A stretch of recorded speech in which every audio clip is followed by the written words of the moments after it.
ओडिशा के पुरी में भगवान जगन्नाथ का प्रतिष्ठित खजाना रत्न भंडार आज खुल गया। राज्य सरकार आभूषण और अन्य कीमती सामानों की सूची बनाने के लिए इस खजाने को 46 साल बाद खोला गया है। इससे पहले ये सन 1978 में खोला गया था। तो ऐसे में आइए जानते हैं कि आखिर रत्न भंडार क्या है, इससे पहले इसे कब खोला गया था, आखिर 46 साल बाद अब फिर से क्यों खोला जा रहा है और इसे कितने बजे खोला जाएगा, क्या है इस भंडार कक्ष की चाबी खोने के पीछे का किस्सा। 4 धामों में से एक जगन्नाथ मंदिर का निर्माण 22वीं शताब्दी में हुआ था। इस मंदिर में एक रत्न भंडार है। कहा जाता है कि इसी रत्न भंडार में जगन्नाथ मंदिर के तीनों देवताओं जगन्नाथ, बलभद्र और सुभद्रा के गहने रखे गए हैं। कई राज्यों और भक्तों के भगवान को जेवरात चढ़ाए थे। उन सभी रत्नों को रत्न भंडार में रखा जाता है।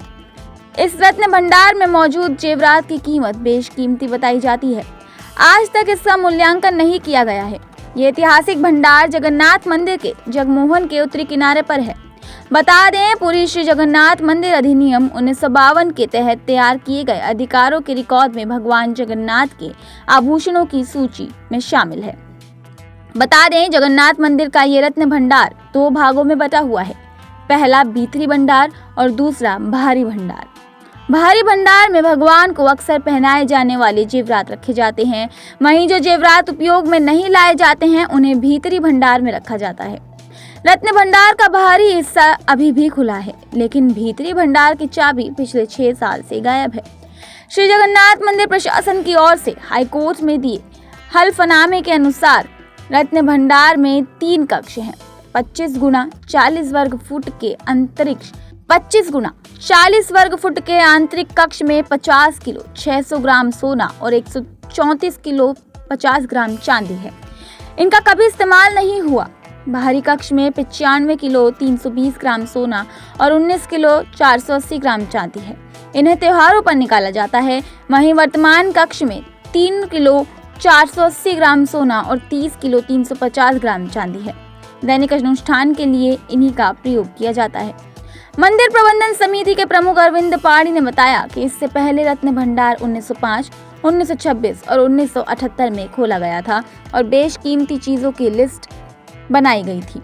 रत्न भंडार को अंतिम बार 14 जुलाई 1985 में खोला गया था। उस समय इसकी मरम्मत करके इसे फिर बंद कर दिया गया था। इसके बाद रत्न भंडार कभी नहीं खुला और उसकी चाबी भी गायब है।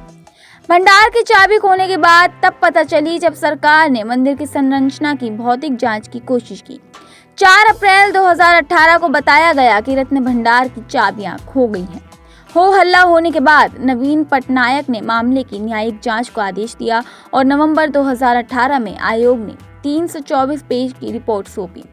रिपोर्ट के कुछ दिनों बाद पुरी के तत्कालीन जिला कलेक्टर को रहस्यमय तरीके से एक लिफाफा मिला, जिसमें लिखा था कि आंतरिक रत्न भंडार की नकली चाबियां, जिसने लंबे समय से चल रहे विवाद को हवा दे दी थी। इस मामले की जांच के लिए न्यायिक आयोग का गठन किया गया।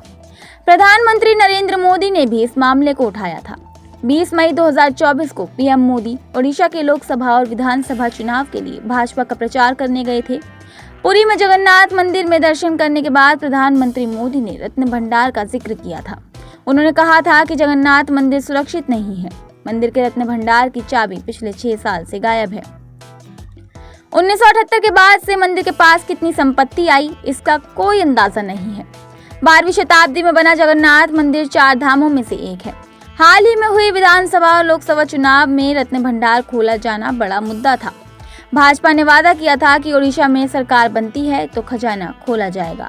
मालूम हो, इससे पहले 2011 में तिरुवनंतपुरम के पद्मनाभ स्वामी के मंदिर के खजाने को खोला गया था। तब 1.32 लाख करोड़ रुपए का खजाना मिला था। ओडिशा सरकार ने पुरी में जगन्नाथ मंदिर के रत्न भंडार को दोबारा खोलने की प्रक्रिया की निगरानी के लिए एक नई उच्च स्तरीय समिति गठित की है, ताकि उसमें रखी कीमती वस्तुओं की सूची तैयार की जा सके। ओडिशा के कानून मंत्री पृथ्वीराज हरिश्चंद्र ने बताया कि इस संबंध में उड़ीसा उच्च न्यायालय के निर्देश के अनुसार समिति का गठन किया गया। इस साल मार्च में पूर्ववर्ती बीजू जनता दल सरकार ने रत्न भंडार में रखे आभूषणों और अन्य मूल्यवान वस्तुओं की सूची की निगरानी के लिए उच्चतम न्यायालय सेवानिवृत्ति न्यायाधीश न्यायमूर्ति अरिजीत पसायत की अध्यक्षता में 12 सदस्यीय समिति का गठन किया था।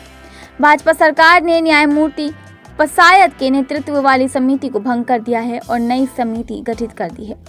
पृथ्वीराज हरिश्चंद्र ने बताया कि रत्न भंडार का आंतरिक कक्ष खोलने की प्रक्रिया रविवार से शुरू होगी।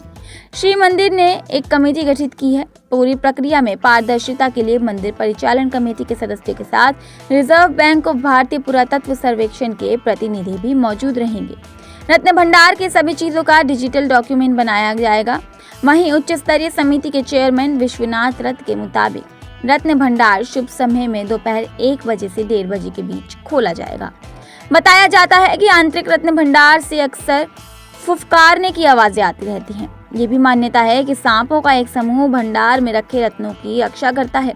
इसलिए रत्न भंडार को खोले जाने से पहले मंदिर समिति ने भुवनेश्वर से सांप पकड़ने के 2 निपुण व्यक्तियों को पूरी बुलाया है, ताकि किसी भी अप्रिय स्थिति में रत पड़ने पर वे तैयार रहें। आपातकालीन स्थिति से निपटने के लिए जरूरत के लिए डॉक्टरों की एक टीम भी मौजूद रहेगी।